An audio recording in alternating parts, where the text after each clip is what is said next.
അങ്ങനെ 7 വർഷത്തെ കാത്തിരിപ്പ് അവസാനിക്കുന്നു.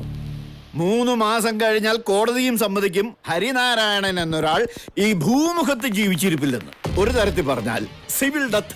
നിയമത്തിന്റെ നൂലാമാലകളൊന്നും ഇനി ബാക്കി ഉണ്ടാവില്ല, അല്ല വക്കീലേ? പിന്നെ ഞാൻ ഈ കൂട്ടും പിടിച്ച് വക്കീലാണെന്ന് പറഞ്ഞ് നടക്കുന്നത് എന്തിനാണെന്താ? ഇപ്പൊ തന്നെ എല്ലാം കഴിഞ്ഞതാ. പിന്നെ ഒരു ഫോർമാലിറ്റി, ഒരു പത്രപരസ്യം, അത്രേ ഉള്ളൂ. ഹരി ജീവിച്ചിരിപ്പില്ലെന്ന് കോടതി വക ഒരു ലാസ്റ്റ് കൺഫർമേഷൻ, തീർന്നു. അതിപ്പോ ഏതെങ്കിലും ഒരു അന്തിപത്രത്തില് ഒരു സ്റ്റാമ്പ് സൈസ്, അത്രയും മതി. പിന്നെ കോടതി തന്നെ പ്രഖ്യാപിക്കല്ലേ. അന്തിമ റിപ്പോർട്ട് കയ്യിൽ കിട്ടിയ പിന്നെ എല്ലാം നിങ്ങളുടെ അല്ലേ.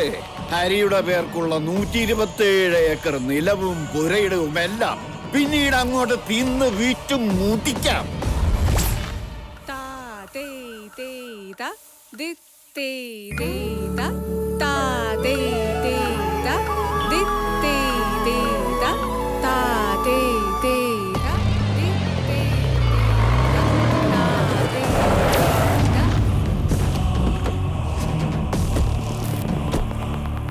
എവിടെ തള്ള അനി? എന്തേ അവന് നാട് വിട്ടോ? ഹരിച്ചു കിടക്കാൻ ഒരു കട്ട്ലർ ഒഴിച്ചിട്ടിട്ടില്ലേ? വെറുതെയാ, അവൻ ചത്തു. 3 മാസം കഴിഞ്ഞാൽ അത് കോടതിയും സമ്മതിക്കും. പിന്നെ ഇക്കണ്ട മുതല് മുഴുവൻ അവന്റെ അനന്തരാവകാശികള്, അതായത് ഞങ്ങള് അനുഭവിക്കും. ആഹാ, കെട്ടിലമ്മ ഇവിടെ ഉണ്ടായിരുന്നോ? ചത്ത് മണ്ണടിഞ്ഞ ഒരുത്തിന് വേണ്ടി വ്രതം നോച്ചിരിക്കാൻ തുടങ്ങിയിട്ട് കാലം കുറെ ആയില്ലേ? മതി, നിർത്തിക്കോ. അവൻ ഇനി വരില്ല. നീ വിഷമിക്കണ്ടടി മോളെ, ചത്തുപോയൊരു പോട്ടെ. കാക്കാശിന് വകയില്ലെങ്കിലും എനിക്ക് നിന്നെ ഇഷ്ടമാ. ഞാൻ കെട്ടിക്കോളാടി നിന്നെ. നിന്റെ വീടോ? അത് പണ്ട് എന്റെ ചെറിയച്ഛൻ ഒരു അബദ്ധം പറ്റി. നിന്റെ അച്ഛൻ പെങ്ങളെ സംബന്ധം കഴിച്ചത് ആ ഒരൊറ്റ കാരണം കൊണ്ട് ഈ കാലം അത്രയും വെച്ച് അനുഭവിച്ചില്ലേ ഇക്കണ്ട സ്വത്തുക്കൾ മുഴുവൻ? നീയും നിന്റെ ആങ്ങളയും അതിന്റെ മധുരം തീർന്നറി. ഇനി ഞങ്ങളുടെ കാലവാ. തള്ളേ, കൊച്ചുമക്കളെ വിളിച്ചോണ്ട് ഇപ്പൊ ഇറങ്ങിയാൽ ചത്താ കുഴിച്ചിടാൻ 6 അടി മണ്ണെങ്കിലും തരും. ഇല്ലെങ്കിൽ പഞ്ചായത്ത് വക ചുടലപ്പറമ്പേ കാണൂ. പുഴുത്ത് ചത്ത നിന്റെ തന്ത വിചാരിച്ചിട്ട് സാധിച്ചിട്ടില്ല. പിന്നെ നീയ് എന്നോണ്ടല്ലേ?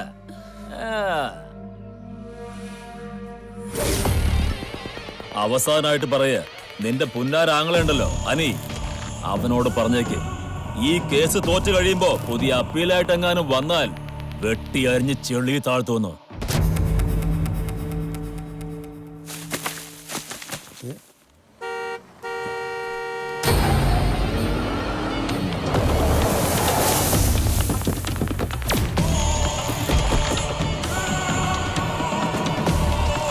എവിടോ കിഴവാനി?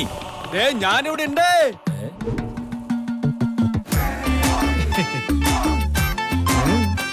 നീ പേടിച്ച് കവുങ്ങിന്റെ മണ്ടേ കയറിക്കാണ്. പോടാ, എന്റെ പട്ടി പേടിക്കും. ഒന്ന് ആടാണ്ടിരിക്കുക കവുങ്ങ്. അവന്മാര് പേടിച്ച് ഞാൻ പേടിച്ച് പറിക്കുന്നതാണ്. എന്റെ തളപ്പ് താഴേക്ക് വീണുപോയി. ധൈര്യം ഉണ്ടെങ്കിൽ നീ അതിന് മേലേക്ക് എറിഞ്ഞ് താടാ. എന്താ നിനക്ക് ഇപ്പൊ മനസ്സിലായില്ലേ? നിങ്ങളെക്കാളൊക്കെ വളരെ മേലെയാണ് ഞാനെന്ന്. നീ മേലെ തന്നെ ഇരുന്നോടാ. ഒന്ന് അറിയിച്ചിട്ട് പോവാൻ വന്നതാ. കാലം കുറെ ആയല്ലോ ഞങ്ങളുടെ മുതല് വെട്ടിത്തിനാ തുടങ്ങിയിട്ട്. ഇനി നിർത്തിക്കോ. 3 മാസം കൂടിയേ ഉള്ളൂ. കോടതി ഉത്തരവ് കിട്ടിയാൽ ഞങ്ങൾക്ക് അവകാശപ്പെട്ടതാണ് ഇതെല്ലാം. പിന്നെ എങ്ങാനും ഇതേ തൊടാ വന്നാൽ വെട്ടി നുറുക്കും ഞങ്ങള്. നീ അങ്ങ് പുളുത്തും. ഇനി 3 മാസം ഇല്ല അനന്താ, നമുക്ക് കാണാം. നീ ഇങ്ങോട്ട് ഇറങ്ങി വാടാ. എന്റെ പട്ടി വരും. ആണാണെങ്കിൽ നീ ഇങ്ങോട്ട് കയറി വാടാ. നിന്റെയൊക്കെ കടം ഞാൻ ഹരിക്ക് മാറ്റി വെച്ചിരിക്കുക. അത് അവൻ തന്നെ തീർത്തോളൂ. നിന്റെ ഹരി തിരിച്ചു വരില്ല. ഇനി വന്നാലും നീ ഒന്നും കാണാനും പോണില്ല. ഇല്ലെങ്കിൽ കാക്ക മലന്ന് പറക്കണം. ഹരി തിരിച്ചു വരും, കാക്ക മലന്ന് പറക്കുകയും ചെയ്യും. നീ ഇങ്ങോട്ട് ഇറങ്ങി വാടാ. ഓ, നിന്നെ ഞാനല്ലേ ആദ്യം വിളിച്ചത്? Ladies first. നീ ആദ്യം കയറി വാടി. ചേട്ടാ, വൈകുന്നേരം വരെ നിന്നാലും വരും തോന്നല്ലേ? നമുക്ക് പോയാലോ? നീ ഇങ്ങോട്ട് ഇറങ്ങി വരുമല്ലോ, നിന്നെ ഞാൻ എടുത്തോളാം. എടുക്കണേ.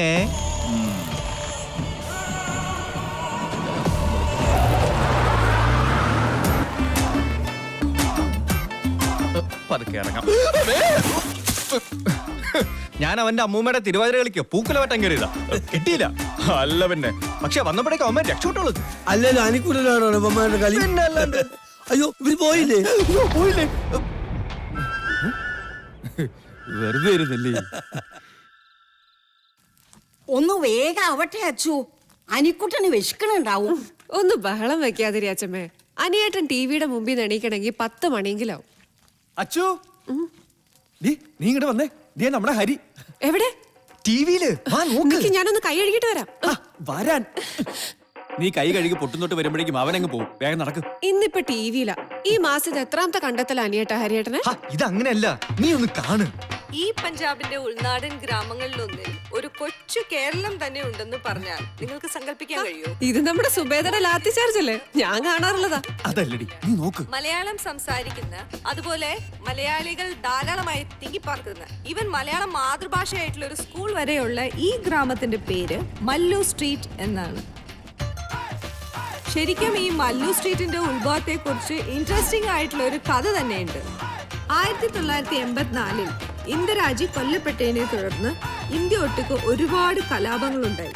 അതിന്റെ ചുവട് പിടിച്ച് നമ്മുടെ കേരളത്തിലും ചില ഒറ്റപ്പെട്ട സംഭവങ്ങളുണ്ടായി. അന്ന് നമ്മുടെ നാട്ടിൽ നിന്ന് പലായനം ചെയ്ത കുറെ സിഖുകാരും അവരുടെ ആശ്രിതരും അതേപോലെ സഹായികളും ഇവരെല്ലാവരും കൂടെ കുടിയേറി പാർത്ത ഈ സ്ഥലമാണ് മല്ലു സ്ട്രീറ്റ്. കേരളം വിട്ടെങ്കിലും ഇവരാരും നമ്മുടെ മലയാളവും അതേപോലെ തന്നെ കേരളത്തിന്റെ സംസ്കാരവും ഒന്നും മറന്നില്ല. അവരനുഭവിച്ച കേരളം ഇവിടെ പറിച്ചു നടുകയായിരുന്നു. ഇതാണ് ഞാൻ നേരത്തെ സൂചിപ്പിച്ച മല്ലു സ്ട്രീറ്റിലെ മലയാളം മീഡിയം സ്കൂൾ. ഇവരാണ് നമ്മുടെ മലയാളി പഞ്ചാബി കുട്ടികൾ. നമസ്കാരം മക്കളെ. മല്ലു സ്ട്രീറ്റിലെ കൂടുതൽ വിശേഷങ്ങൾ നമുക്ക് ഇവരോട് തന്നെ ചോദിച്ചു മനസ്സിലാക്കാം. ഈ ചായക്കട നേരത്തെ കാണിച്ചപ്പോഴാണ് ഞാൻ ഹരിയെ കണ്ടത്. ചായക്കട അല്ല അനിയേട്ടാ, ദാബ. ഇതാണ് ദാബ. അത് തന്നെ, ഇവിടുത്തെ ചായക്കട, അവിടുത്തെ ദാബ. നീ ആദ്യം ഇത് നോക്ക്. ഇദ്ദേഹം മിസ്റ്റർ വീർ പ്രതാപ് സിംഗ്. ഇവിടെ മല്ലു സ്ട്രീറ്റിലെ പല പ്രധാനപ്പെട്ട ബിസിനസ്സുകൾ ഇദ്ദേഹത്തിൻ്റെതാണ്. നമുക്ക് പരിചയപ്പെടാം. സർ, നിങ്ങൾ കേരളത്തിൽ എവിടെയായിരുന്നു? ഇവിടെ എങ്ങനെ വന്നുപെട്ടു? ജന്മം കൊണ്ട് സിഖുകാരാണെങ്കിലും കർമ്മം കൊണ്ട് ഞങ്ങളെല്ലാം മലയാളികളാ. അവിടെ കൊച്ചിയില് സ്പെയർ പാർട്സ് ബിസിനസ് ആയിരുന്നു. ഇവിടെ എത്ര കുടുംബങ്ങളുണ്ട്? 30ഓളം കുടുംബങ്ങൾ. സാറിന്റെ കുടുംബോ? 5 മക്കൾ. ഭാര്യ മലയാളിയാ. ഇവിടെ ഇപ്പൊ മകനുണ്ട്. അവനാ എല്ലാ ബിസിനസ്സും നോക്കി നടത്തുന്നത്. മകന്റെ പേരെന്താ? ശരിയായ പേര് ഹരീന്ദർ സിംഗ്. പിന്നെ ഇവിടുത്തുകാരെ അവനെ വിളിക്കുന്ന ഒരു പേരുണ്ട്, മല്ലു സിംഗ്. അതെന്താ അങ്ങനെ ഒരു പേര്? അമ്മ മലയാളി, അച്ഛൻ സിംഗ്. പാതി മലയാളി പാതി സിംഗ്. മല്ലു സിംഗ്. മല്ലു സിംഗിന്റെ കൂടുതൽ വിശേഷങ്ങളായി നമുക്ക് അടുത്ത ആഴ്ച വീണ്ടും കാണാം.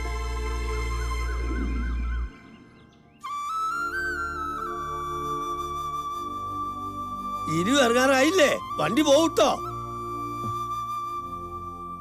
അച്ചു ആ, എവിടെ? ദാ വന്നു. എന്റെ അനിക്കൂട്ടാ, ആ? ഒന്നുകൂടി ആലോചിച്ചിട്ട് പോയാ പോരെ? എന്ത്? നീ ആണെങ്കിൽ ജീവിതത്തിൽ ആദ്യമായിട്ടാ തീവണ്ടി കയറണത്. അച്ഛമ്മയൊന്നും പേടിപ്പിക്കാതിരിക്കണ്ടോ? ഇതിപ്പോ ഹരി അന്വേഷിച്ച് നമ്മൾ പൊള്ളാച്ചിക്ക് പോയ പോലെ ആകുമെന്ന എന്റെ പേടി. അന്ന് ഹരിയാണെന്ന് പറഞ്ഞ അനിക്കൂട്ടൻ ഒരു കൗണ്ടർ കയറി കെട്ടിപ്പിടിച്ചു. പിന്നെ കൗണ്ടർ മുട്ടുകാല് മടക്കി കയറ്റുന്നതാണ് ഞാൻ കാണുന്നത്.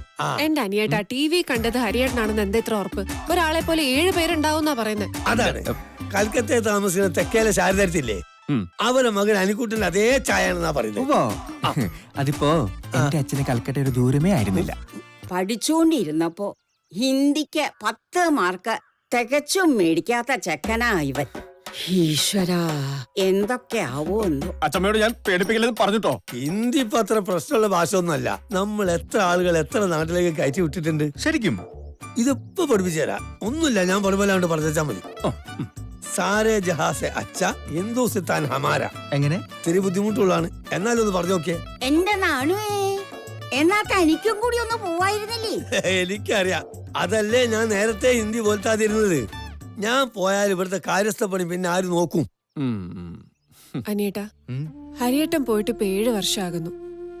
ഇതുവരെ ഒരു കത്ത് പോലും അയച്ചിട്ടില്ല. അനിയേട്ടന് ഉറപ്പുണ്ടോ ഇത് ഹരിയേട്ടനാണെന്ന്? ഹരിയുടെ ഒരു നിഴല് പോലും എനിക്ക് തിരിച്ചറിയാനാവും. എവിടെ പോയി ഒളിച്ചാലും അവനെ ഞാൻ തിരിച്ചുകൊണ്ടുവരും. നീ വിഷമിക്കണ്ടടി, ഞാൻ അവിടെ എത്തിയിട്ട് വിളിക്കാം.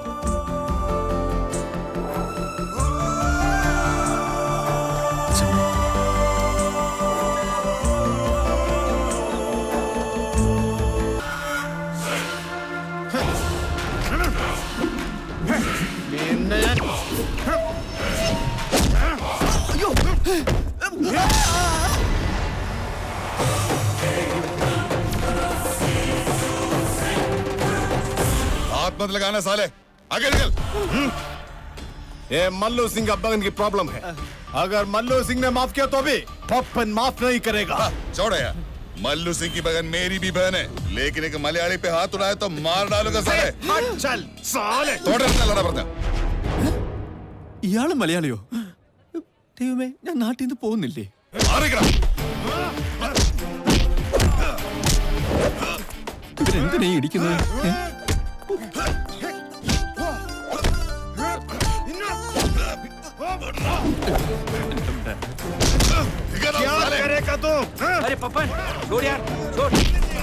പോടാ സാലേ, എന്റെ സ്വഭാവം എനിക്കറിയില്ല. ഒന്നുകളെ ഞാൻ നീ ചെവി നുള്ളിക്കോ. മല്ലു സിംഗിന്റെ പെങ്ങളാ നീ പ്യാരിന്ന് വിളിച്ചത്. ഈ മല്ലു സ്ട്രീറ്റിൽ നിന്നെ എന്നെ കണ്ടാൽ ഈ പപ്പൻ ആരാണെന്ന് നീ അറിയും. ചേട്ടാ, ഈ പ്യാരി എന്ന് പറഞ്ഞ തെറിയ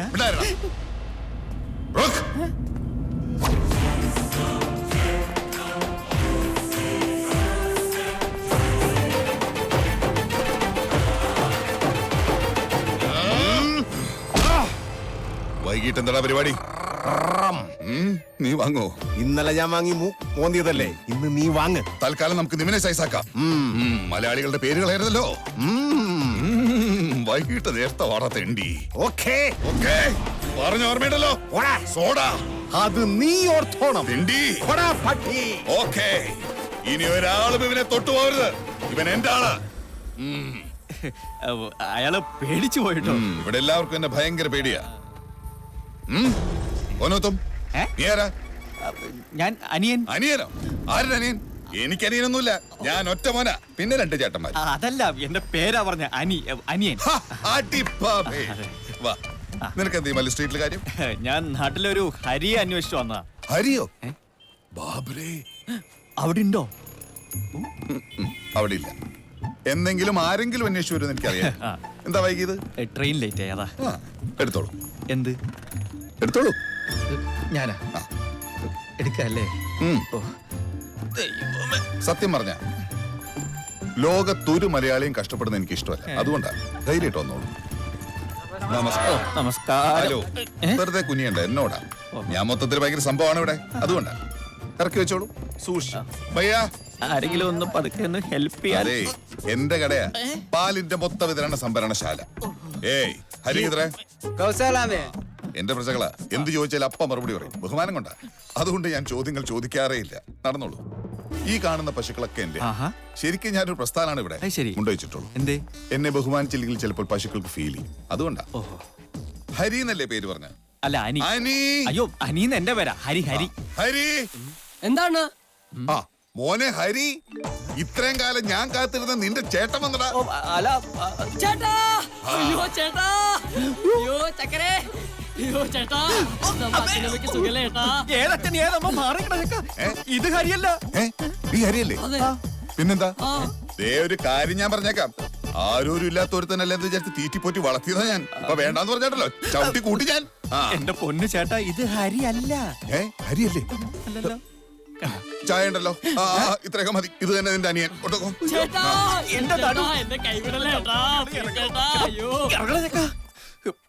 സത്യമായിട്ടും ഈ ഹരിയല്ല, ഇവിടെ വേറെ ഹരിയില്ലേ? വേറെ ഹരിയോ? ഇവനെന്താണ് ഒരു കുറവ്? ഇവൻ 4 നേരം വെട്ടി വീഴണ നീ കണ്ടിട്ടില്ലല്ലോ. ഇവിടുത്തെ പശുവിന് 1 കെട്ട് പുല്ല് മതി. ഈ തെണ്ടിക്ക് 4 കെട്ട് ബീഡി വേണം ഒരു ദിവസം.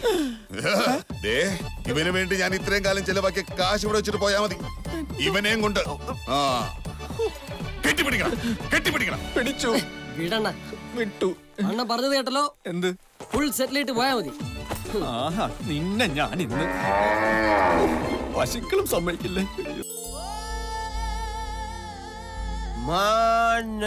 മാനസമൈനെ വരൂ, മധുരം നുള്ളി തരൂ, അരുമ പൂവാടിയിൽ. മതിടാ പരിക്കുട്ടി, ഞാൻ പാടും. പാടി പാടി നെഞ്ചു പൊട്ടിച്ചാകും. പെണ്ണ് പറ്റിക്കാത്ത ഏതെങ്കിലും കാമുകന്മാർ ഈ ലോകത്തുണ്ടോ? ഉണ്ടെങ്കിൽ പറ. നിനക്കറിയോ, എന്റെ അമ്മുവിന്റെ അച്ഛൻ പറഞ്ഞു പെട്ടി നിറയെ കാശുള്ളവരെ അമ്മുവിനെ കെട്ടിച്ചു തരുമെന്ന്. ആ വാശിക്ക് ഒരു വലിയ പെട്ടിയും പണിയായി കൊടുത്തോണ്ട് നാട് വിട്ടവനാ ഞാൻ. കാശുണ്ടാക്കാൻ. ഈ പഞ്ചാബികൾ താടിയും മുടിയും നീട്ടി വളർത്തുന്നത് കണ്ടിട്ടാ ബാർബർ പണിക്ക് ഇങ്ങോട്ട് വണ്ടി കയറിയത്. ഇവിടെ വന്നപ്പോഴാ മനസ്സിലായത് ജന്മം ചെയ്ത യുവന്മാര് താടിയും മുടിയും വടിക്കില്ലാന്ന്. പട്ടിണിയും പരുവട്ടായി തിരിച്ച് നാട്ടിൽ ചെന്നപ്പോ ആ ഗ്യാപ്പിൽ അമ്മ വേറൊരുത്തനെ കെട്ടി. അങ്ങനെ അമ്മുവുമായിട്ടുള്ള ജീവിതം പൊട്ടി. ഇവിടെ ഇപ്പൊ പൊട്ടിയ ടയർ ഒട്ടിച്ച് കഴിയുന്നു. പഞ്ചർ കട. നീ എന്തിനാ തലൂത്തിയിരിക്കുന്ന? അവിടെ ഇരിക്കേ. മോനിരിക്കെ, ഇത് എപ്പോഴും വീഴാറില്ല. ഇതൊക്കെ സർവ്വസാധാരണമാണ്. മിണ്ടായില്ല. നീ മിണ്ടരുത്. നീ മിണ്ടാറാവുമ്പോ ഞാൻ പറയും. ഓക്കെ? ഇവനുണ്ടല്ലോ ഈ കാർത്തികേയൻ, 6 കൊല്ലം മുമ്പ് നാട്ടിലെന്തോ കിടുമണി ഒപ്പിച്ച് ഇവിടെ വന്നതാ. കോടീശ്വരൻ. അരിപ്പ പോലത്തെ ഒരു ജട്ടിയും ഒരു പിഞ്ഞിയ കൈലി. അതായിരുന്നു പുള്ളിക്കാരന്റെ അന്നത്തെ സമ്പാദ്യം. അന്നത്തെ അരിപ്പയുടെ അവസ്ഥ കണ്ട് ഈ എരപ്പയെ മല്ലു സിംഗ് കൂടെ നിർത്തിയതാ. പപ്പനെ പോലെ തന്നെ മല്ലുവിന്റെ വലങ്കയായിരുന്നു ഇവനും. എന്നിട്ട് ഈ തെണ്ടി കാണിച്ചത് എന്താന്നറിയോ? മല്ലുവിന്റെ മൂത്ത പെങ്ങളെ കേറി അങ്ങ് പ്രണയിച്ചു. മല്ലുവിന് സ്പോട്ടി ചവിട്ടി എടുത്ത് വെളിയിൽ കളഞ്ഞു. മോനെ, അനിമോനെ, എന്നെ നോക്കി. ഞാൻ നല്ല ഗ്ലാമർ അല്ലേടാ? എനിക്ക് എന്താടാ ഒരു കുറവ്? അന്ന് ഇച്ചിരി കറുത്തായിരുന്നു.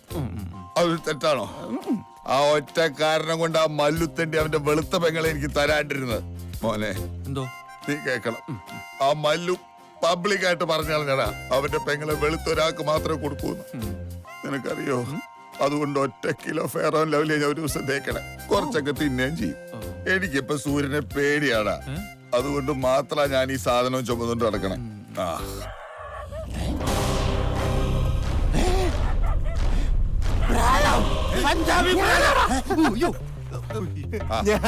നീ കള്ളു ഷാപ്പിൽ കയറുന്ന പോലെ തലയിൽ മുണ്ടിട്ട് പതുങ്ങി വരുന്നത് ഇതാരെ പേടിച്ചു? മല്ലുവിനെ അല്ലാതെ അറിയാ. എടാ, ഞാൻ ഇപ്പോഴും ഈ വൃത്തികെട്ടവന്റെ കൂടെയാന്ന് പറഞ്ഞ അവന്റെ നട്ടല് ചവിട്ടി ഓടിക്കും. അതാ മോനെ, നീ പേടിക്കണ്ടടാ. ഇവൻ പ്രശ്നക്കാരൊന്നുമല്ല, നമ്മുടെ കമ്പനിയാ. ഇവൻ പ്രശ്നക്കാരനാകും. മല്ലുവിന്റെ പെങ്ങന്മാരെ ആരെങ്കിലും നോക്കിയെന്നറിഞ്ഞു? ആരാടാ മല്ലുവിന്റെ പെങ്ങന്മാരെ നോക്കിയത്? ഞാനൊന്നും അല്ല. ഞാൻ ഇവനൊരു താക്കീത് കൊടുത്തു. കൊടുത്തോ. അത് മാത്രം ഞാൻ സഹിക്കില്ല. മല്ലുവിന്റെ പെങ്ങന്മാർ എന്റെയും പെങ്ങന്മാരാ. നിനക്ക് അടിക്കണം? അടിക്കും. മല്ലുവിന്റെ പെങ്ങന്മാരെ ആര് നോക്കിയാലും ഞാൻ അടിക്കും. അതല്ലടാ, സ്മോൾ അടിക്കണോ? അതും ഞാൻ അടിക്കും. അത്ര അടിക്കണ്ട, കുറച്ച്. ഇവൻ ഇത്തിക്കണിയാണോടാ? ഏയ് ഹനുമാൻ, ഹനുമോൻ ഒരു അരി അന്വേഷിച്ചു വന്ന. ഏത് ഹരി? നിന്റെ ബീഡി പയ്യനാ? ആശവൊന്നുമല്ല, ഹരീന്ദർ സിംഗ്. എന്തിന്? അത് പറയാ, നീ അടി. നീ പറയുന്ന ഹരി നാട്ടിലാരായിരുന്നു? ആരായിരുന്നു എന്നല്ല, ആരായിരുന്നില്ല എന്ന് ചോദിക്കുന്നതാ ശരി. ഹരി നാട്ടിലെല്ലാമായിരുന്നു. ചോരത്തിന്റെ ലക്ഷ്മി. എങ്ങനെ പോവാ? ഞാൻ ഈ സഹകരണ സംഘം വരെ ഒന്ന് പോവാ. ഒരു ലോൺ കൊടുക്കണ്ടെന്ന് കേട്ടു. ഈ മോട്ടറിന്റെ സഹകരണ സംഘത്തിൽ നിന്നല്ലേ? കൊടുക്കുന്നുണ്ട്, പക്ഷേ അത് വികലാംഗർക്കാ. ആരെങ്കിലും തല്ലി കയ്യും കാലും ഒടിച്ചാ കിട്ടും. അത് നിന്റെ അച്ഛന് വാങ്ങിച്ചു കൊടുക്കട്ടാ. പോടാ അവിടുന്ന്.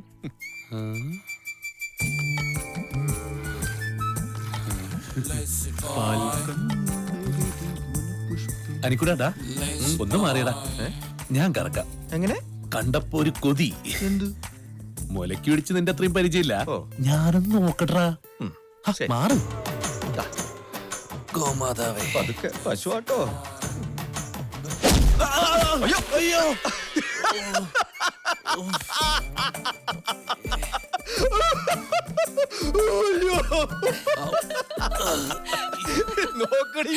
എന്തിനാ ഹരിയായിട്ട് അറിയാത്ത പണിക്ക് പോയത്?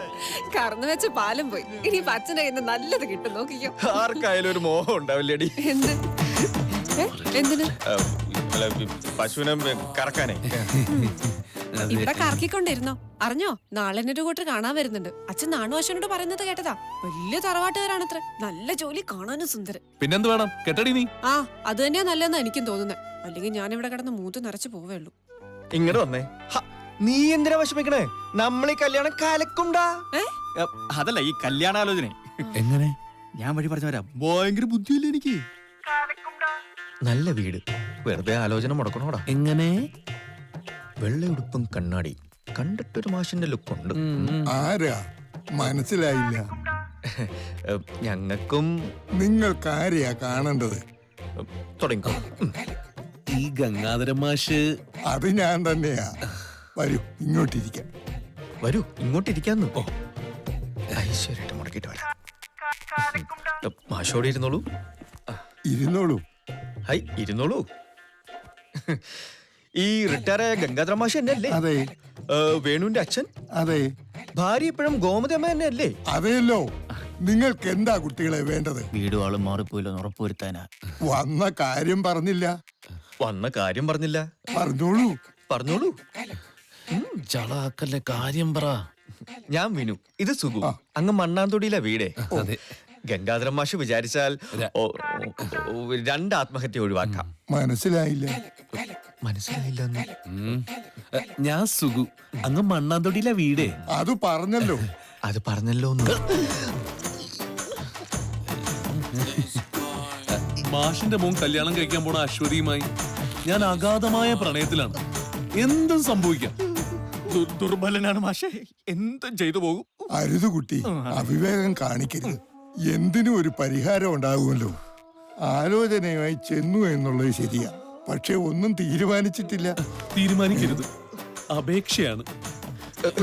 അപേക്ഷയാണ് മാഷേ, അപേക്ഷയാണ്. എന്നാ പിന്നെ ഞങ്ങളങ്ങോട്ട് വാടാ. ശരി സുഖു, ഞാൻ അപ്പോഴേ പറഞ്ഞല്ലേ എനിക്ക് ഭയങ്കര ബുദ്ധിയാണ്. ഇനി ഇതേപോലെ ബുദ്ധി വേണ്ട കാര്യങ്ങൾ നീ എന്നോട് ചോദിച്ചിട്ട് ചെയ്താൽ മതി.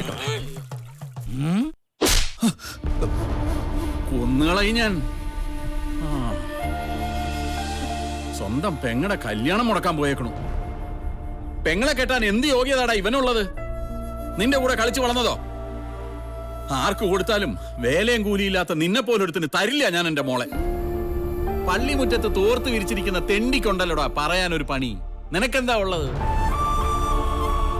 എന്താടാ നിന്റെ നാവ് ഇറങ്ങിപ്പോയോ?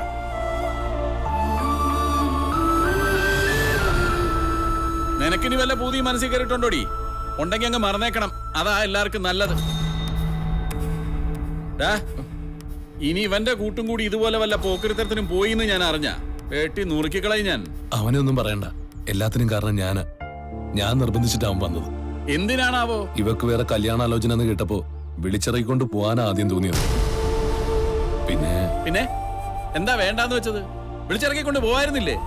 നീ പോവില്ല, നിനക്കറിയാം പോയ പട്ടിണി കിടന്ന് ചാവൂന്ന്. എടാ, ആദ്യം ആണുങ്ങളെ പോലെ സ്വന്തം കാലിൽ നിൽക്കാനുള്ള ത്രാണി ഉണ്ടാക്കി, എന്നിട്ട് വന്ന് പെണ്ണ് ചോദിക്കും. അപ്പൊ ആലോചിക്കാം കല്യാണക്കാര്യം.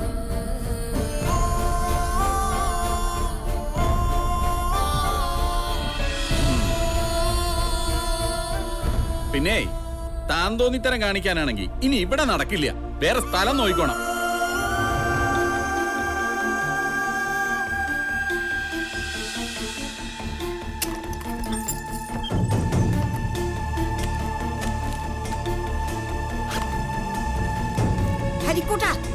എന്താ ഈ കാട്ടണത്? കുറച്ച് കാശ് വേണം. ഒരു ജോലി കിട്ടുന്നവരെ പട്ടിണി കിടക്കാൻ പറ്റില്ല. ഹരി, നീ എങ്ങോട്ടും പോണില്ല. തടയണ്ട, ഞാൻ തീരുമാനിച്ചു. നീ പേടിക്കണ്ട, ഞാൻ തിരിച്ചു വരും. നിന്റെ അച്ഛൻ പറഞ്ഞ യോഗ്യതകൾ നേടി കഴിയുമ്പോ അമ്മാവനോട് പറഞ്ഞേക്ക് ഈ പൈസക്ക് കണക്ക് വെച്ചോളാം. പലിശ സഹിതം തിരിച്ചു കൊടുത്തോളാം. എന്നാലും അത്രയും പറയണ്ടായിരുന്നു. ഒന്നുമില്ലേലും അച്ഛനും അമ്മയും ഇല്ലാത്ത കുട്ടിയല്ലേ. എല്ലാം പറഞ്ഞതുപോലെ ഒരു തെളിവ് അവശേഷിപ്പിക്കരുത്. ഇന്ന് തന്നെ തീർക്കണം നായിന്റെ മോനെ. എന്നാ ശരി. നാണു, താൻ വെളുപ്പിന് എഴുന്നേറ്റ് പോര്. വെള്ളം തിരിക്കാൻ അനി വന്നോളൂ. വേണ്ട, ഞാൻ ചെയ്തോളാം. നാളെ കടയിൽ പോകാനുള്ളതല്ലേ അനിക്കുട്ടന്. 100 ആയുസ്സാ അനിക്കുട്ടന്. എന്താടാ, എന്തു പറ്റി? ഹരി പോയി. പോവേ? എങ്ങിട്ട്? അറിയില്ല, ഇനി വരില്ല. എന്തിനാണ് അച്ഛ എല്ലാരും ഇങ്ങനെ വേദനിപ്പിക്കണേ? അതുകൊണ്ട് എന്ത് സുഖം അച്ഛനെ കിട്ടണേ? ഇനി ഇതെല്ലാം വെട്ടിപ്പിടിച്ച് സ്വന്തം മക്കൾക്ക് തരാനാണ് മോഹമെങ്കിൽ അച്ഛനെ തെറ്റി. ഹരിക്ക് അവകാശപ്പെട്ട ഒരു പിടി മണ്ണ് പോലും ഞങ്ങൾക്ക് വേണ്ട. നീയും അച്ഛൻ അങ്ങനെയാണോ മനസ്സിലാക്കിയിരിക്കുന്നത്? നിന്റെ അച്ഛൻ ആരെയും ചതിച്ചിട്ടില്ല. ഗോവിന്ദൻകുട്ടി പറയുന്നത് പോലെ എന്റെ കയ്യിൽ ഒരു പവർ ഓഫ് അറ്റോർണി ഇല്ല. ഈ കാണുന്നതെല്ലാം ഹരിയുടെയാണ്. ഞാൻ വെറും കാവൽപ്പട്ടി. അവൻ നന്നാവാൻ വേണ്ടി മാത്രമേ ഞാൻ ഓരോന്നും പറഞ്ഞിട്ടുള്ളൂ. ഈ കാണുന്നതൊക്കെ അവന്റെ അച്ഛൻ കഷ്ടപ്പെട്ടുണ്ടാക്കിയതാ. അതൊന്നും അന്യാധീനപ്പെട്ടു പോകരുത് എന്ന് മാത്രമേ ഞാൻ ആഗ്രഹിച്ചിട്ടുള്ളൂ. പിന്നെ അച്ചു, അവള് ഹരിക്കുള്ളതാ. അത് ഹരിയുടെ അച്ഛൻ മരിക്കുന്നതിന് മുമ്പേ ഞാൻ കൊടുത്ത വാക്കാ.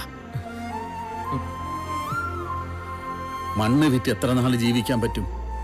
അവനൊരു ജോലി വേണം, സ്വന്തം കാലിൽ നിൽക്കാൻ പറ്റണം. അത്രേ ഞാൻ ആഗ്രഹിച്ചിട്ടുള്ളൂ. അവനിൽ ആ വാശി ഉണ്ടാക്കാനാ ഞാൻ ഓരോന്ന് പറയുന്നത്. നീ വിഷമിക്കണ്ടടാ, അവൻ എവിടെ പോവാനാ? ഞാൻ വിളിച്ച അവൻ വരും. നീയും അവനും എനിക്കും ഒരുപോലെയല്ലേ? വീട്ടിലേക്ക് ചെല്ല്. അവിടെ അമ്മ അച്ചു ഒറ്റയ്ക്കാ, അവര് പേടിക്കും. പൊയ്ക്കോ, ഞാൻ ഹരിയെ വിളിച്ചുകൊണ്ട് വരാം. പൊയ്ക്കോ.